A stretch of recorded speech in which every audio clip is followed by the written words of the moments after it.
From 1924 to 1950, children were disappearing off the streets and other places in Memphis under unusual circumstances. During that time span, it is believed that over 5,000 children were stolen from the streets and even from their mothers' arms shortly after they had been given birth in Memphis, Tennessee. Who would do such a thing and why? Georgia Tann was the person who was single handedly responsible, and her reasons for taking the children are astonishing.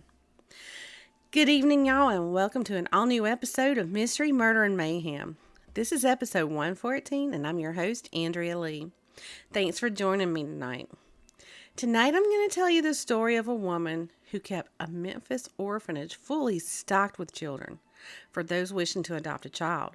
Many celebrities went to her agency to adopt, and even at least one of the children who came from that situation grew up to be a very well-known celebrity himself.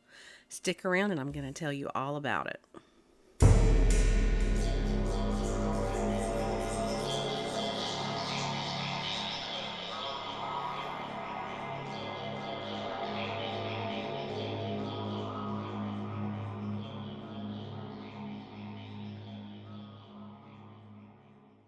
So back in those days, records weren't as well kept as they are today.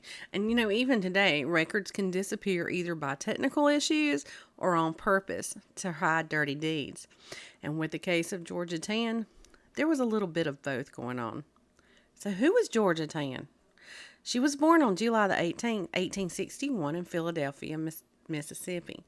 And she was born to George and Beulah Yates Tann. Now, before I go any further, I just want to stop and say something right here. Apparently, a few listeners think that when I'm giving somebody's background, I'm making excuses for why the person I'm talking about did what they did. And it's totally not that at all.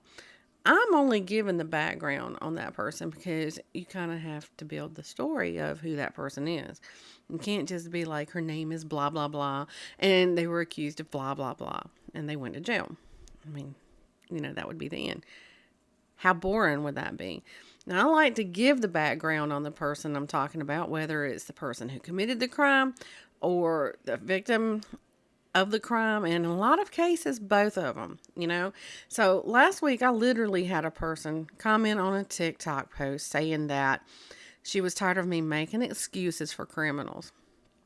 And I don't make excuses for any of them. I'm just telling a story. This person got so hateful about it that I ended up having to block her and turning off comments for that particular video. She was just nasty. And I'm not going to argue with anyone in the comments. And I think it really got to me that time because I don't know how many times I've said on different episodes that the victim stories deserve to be told. And I'm clearly here for the victims. Period. All right. Anyway, so Georgia Tann was born in Mississippi to her mom, Beulah, who was a school teacher, and her dad, George, who was a judge. Now, back in those days, it was rare for a woman to work outside of the home after they became married, and certainly after they'd had children. But George's mom, she continued to work. And then we have George, and people often said that he was very strict. He was kind of like an authoritarian type person. Well, George's dream for Georgia was that she would become a concert pianist. So when she was 5, he had her start taking piano lessons. And she continued taking those lessons up until she was an adult. So I think to some extent she probably enjoyed, because, that's an awful long time to take lessons for something that, you don't enjoy. Or maybe she just didn't want to disappoint her dad. Who knows? Now, one thing that happened through childhood for Georgia was that her father, George, would often bring home kids who were abandoned or neglected. So maybe this did have an influence on the person she would become in her adult years. Well, when she was a teenager, they sent her off to college, and she went to Martha Washington College in Virginia, and she got a degree in music. Well, from there, she attended Columbia University in New York, where she took social work courses for 2 summers. Now, or 2 semesters, not 2 summers. But even though she pursued that music career, she actually hated playing the piano. And maybe because she felt she had been forced into it, and what she longed to be was a lawyer. So her father took her under his wing and taught her law, and she was able to complete the Mississippi State Bar exam. But get this, even though her father had taught her and she passed that bar exam, he didn't want her to practice law because back in those days, it was just unheard of for a female to practice law.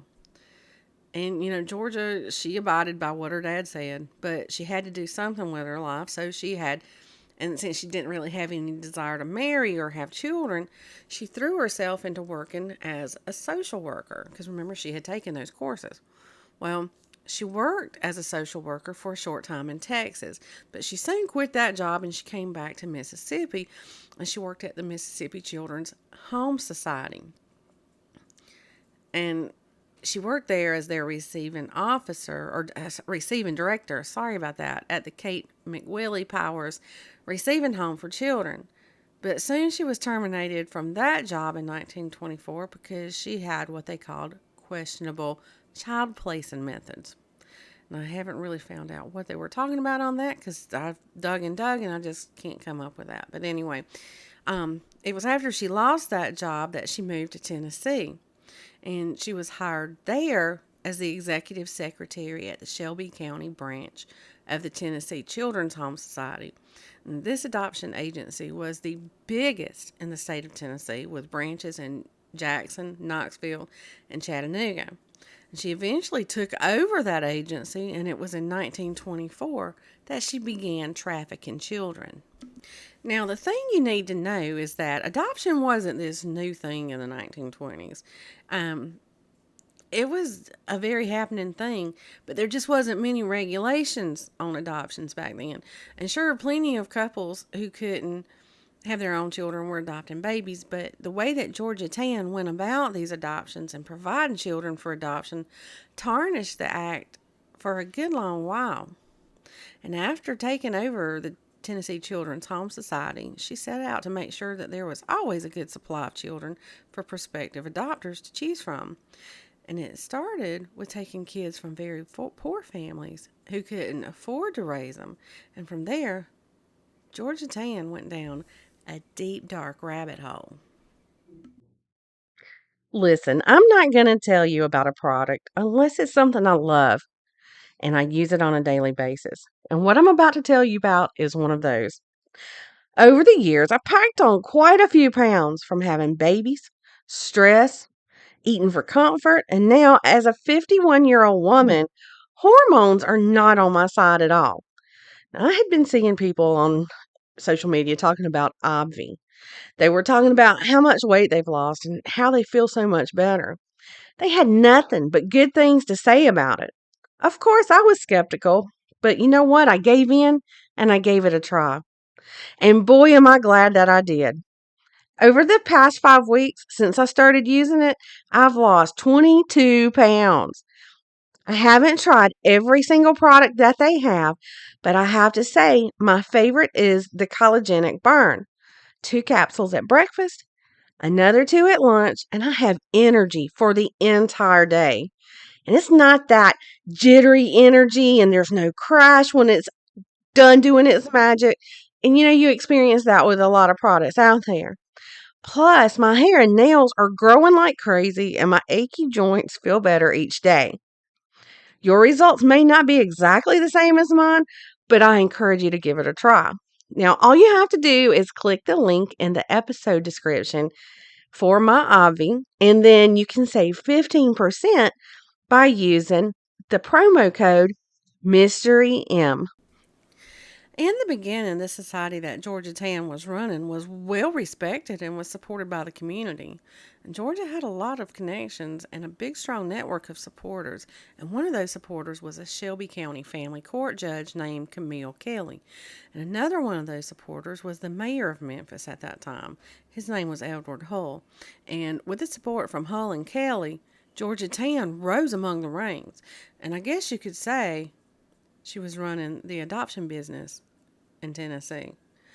But somewhere around 1942, her agency lost its endorsements from the Child Welfare League of America, and that happened because they found out that Georgia Tann had been destroying important paperwork that was associated with where and with whom the children were being placed.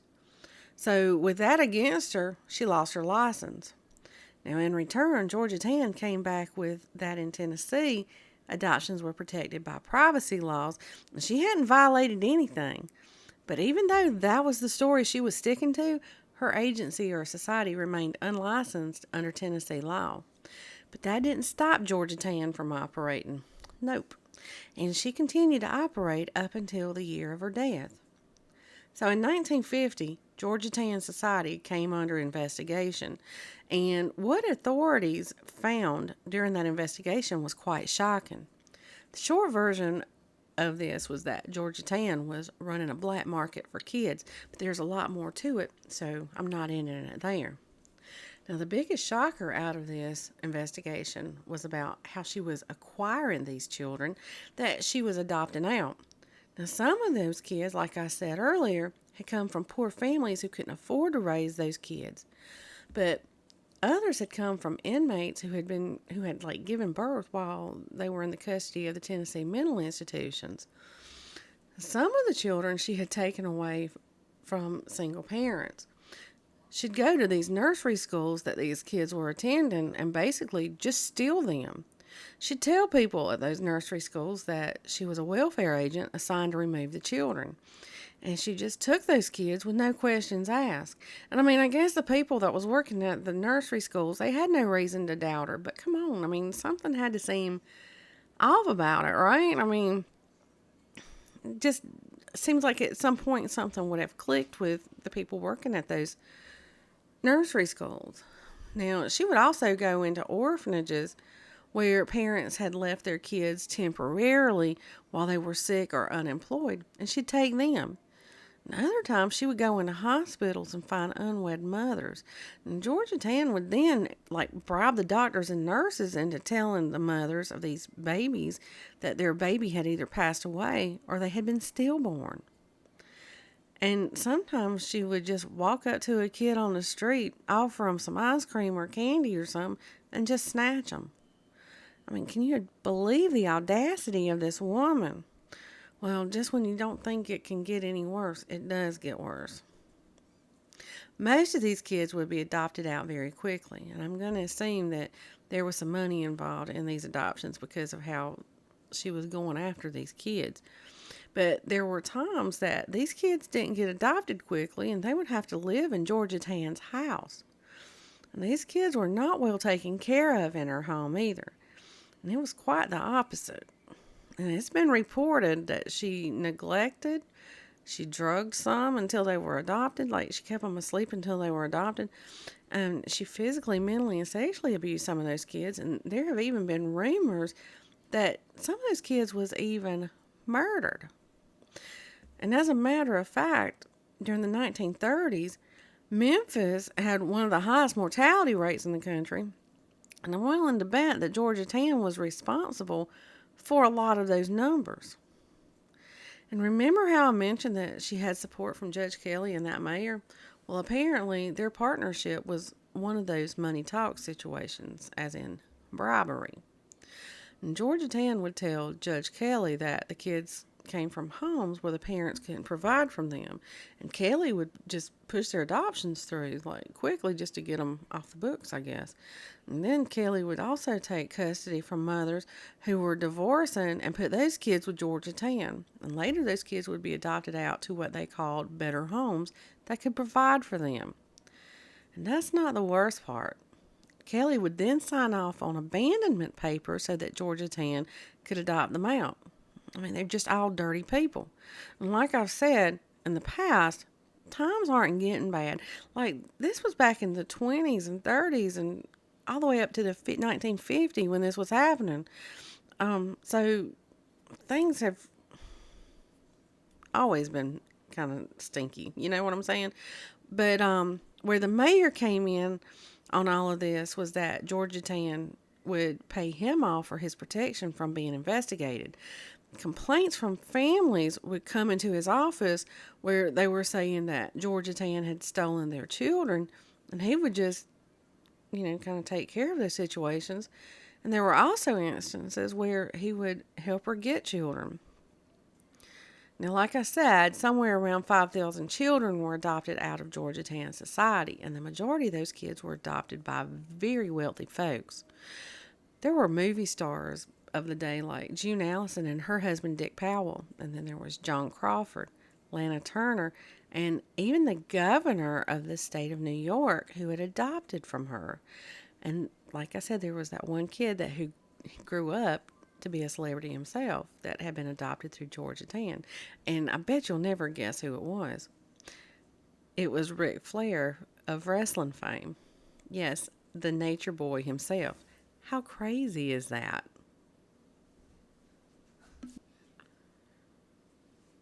Now, earlier, I said that there was probably money like being swapped, but this is to, turn those doubts away.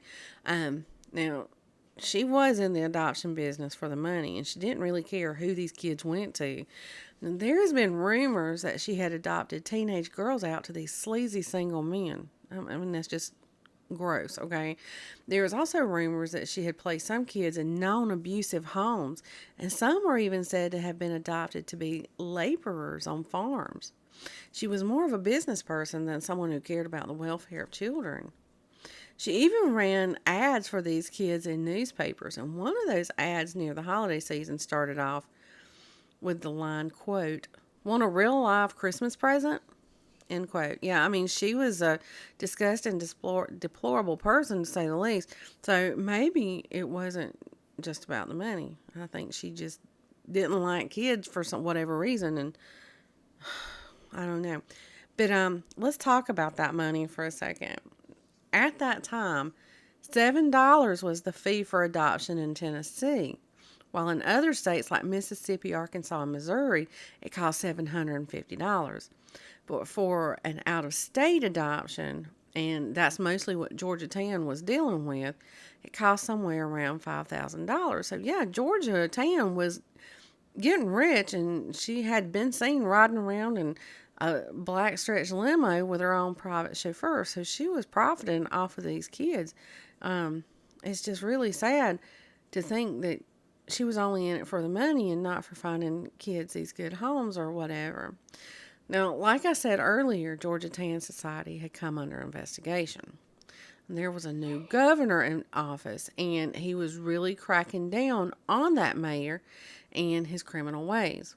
And the investigation centered more on Georgia Tann stealing money from the society because they were sure they could more than likely get a conviction on that rather than her tactics of acquiring children that she was putting up for adoption. But during the middle of this, Georgia Tann was diagnosed with uterine cancer, and it was pretty advanced. And as luck would have it, Georgia Tann passed away just a few days before charges against her were announced. And soon after that, the Shelby County chapter of the Tennessee Children's Home Society closed. Now, I mentioned earlier that Georgia Tann had the habit of destroying records. So it would be a while, as in 1995, before birth certificates and adoption records were released. Some of those children have searched for their birth parents, while others have written books about the experience. Now, as far as Ric Flair, he mentioned on his To Be the Man podcast a bit about his experience, and he believes that his mother, or he always thought that his mother probably thought that he was one of those stillborn babies. And he also mentioned that his brother had reached out to him wanting to meet him, but for whatever reason, Flair, he declined to meet him. And I don't know, I think I would have wanted to meet this long-lost brother, but I'm pretty sure that Flair had his own personal reasons, which he is certainly entitled to. But I think the curiosity of who this person is would have probably gotten me to want to meet him. But anyway, y'all, that's all I've got for tonight's episode. And be sure to check out the links in the episode description and come back next week for an all-new episode. Have a great night.